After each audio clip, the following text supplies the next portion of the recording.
All right, people, let's talk a little bit about this astrology.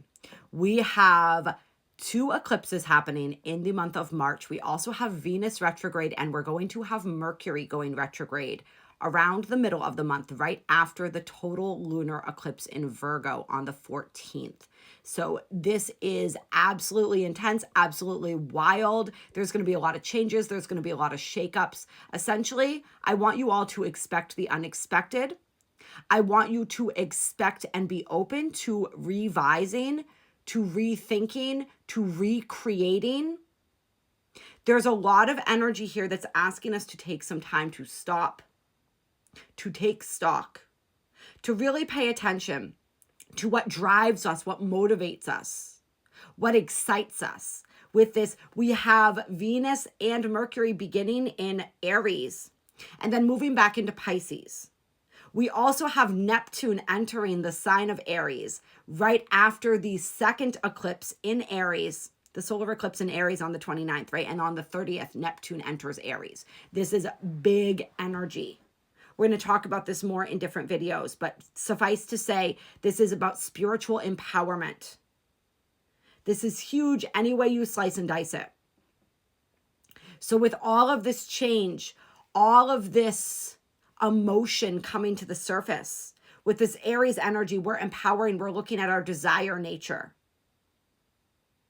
We're looking at how we can be more independent in love, in creativity, with our resources in our physical world. Venus also rules money.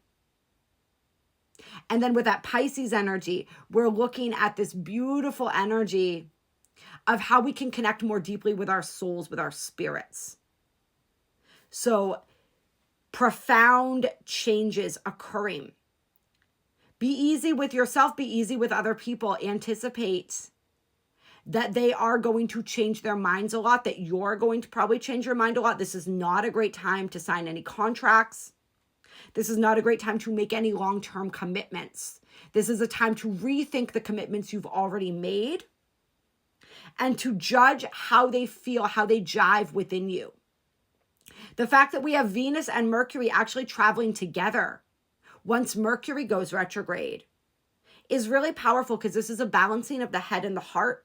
This is a heart-mind coherence energy. This is an energy where Venus goes first and where she is conjunct Mercury a couple degrees away as Mercury stations retrograde during the eclipse. She's reprogramming Mercury for his retrograde, programming him with those heart codes. So our mental energy is going to be infused with our heart energy as well. This is really powerful because our heart is speaking to our heads in a way that it doesn't typically. It's being heard in the way that it isn't normally. Yes, we can expect, if you think about a Mercury retrograde, how we have exes, we have old situations coming back in.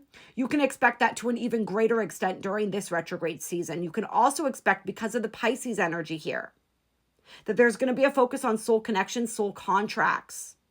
What's wrapping up? What perhaps wasn't quite wrapped up yet and needs to be readdressed?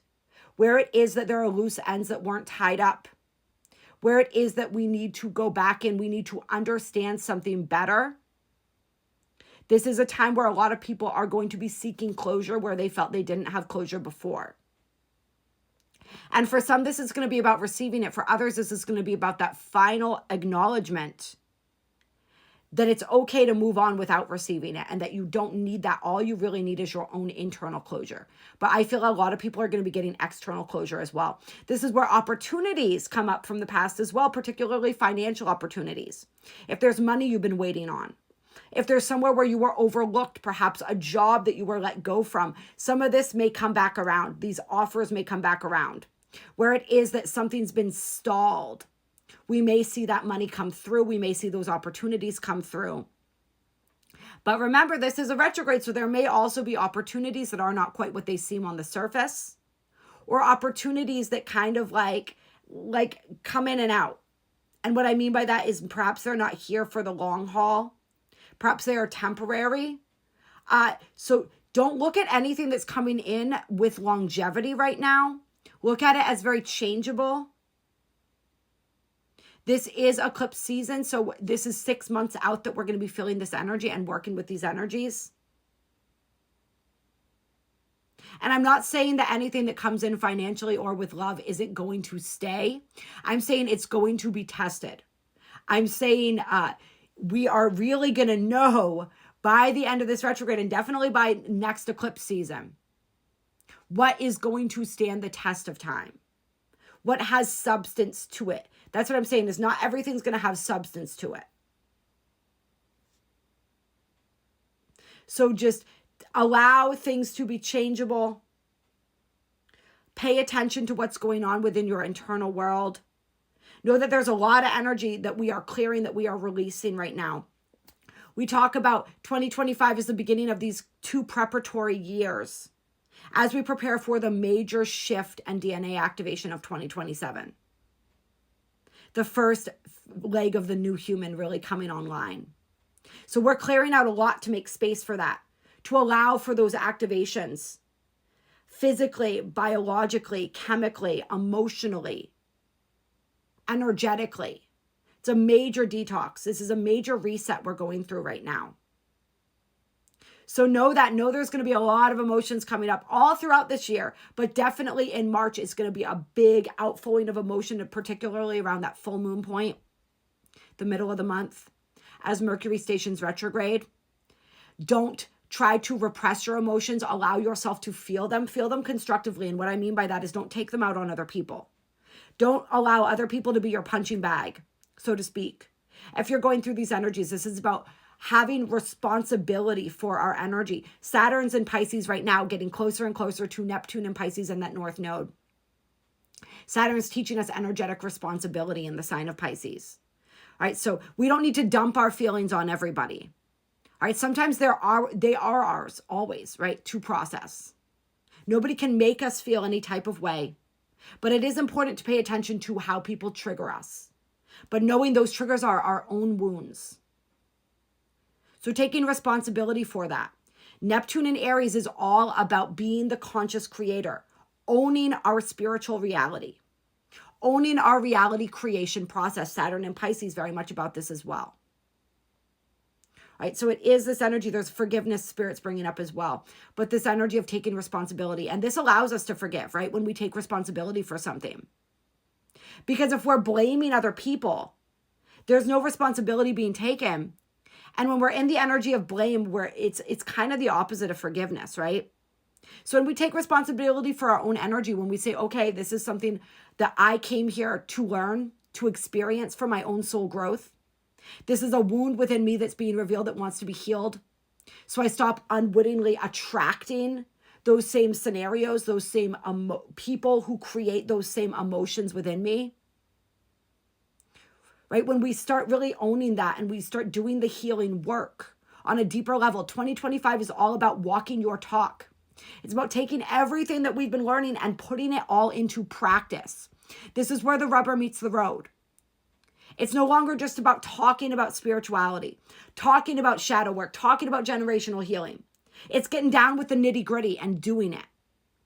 That's what this energy is all about. And this is going to show us where we're not doing that work, where we've been kind of skating on the surface. This energy is going to take us deeper.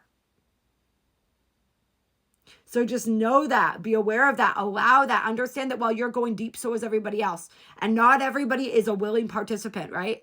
These energies are impacting us all, whether we are desiring that to grow or not. And if you're people who aren't desiring to grow, they're going to double down on their resistance. And it's going to be messy. It's going to get messy. So take yourself out of that mess. Not my monkeys, not my circus. All right. Focus on your own energy. Focus on your own circus.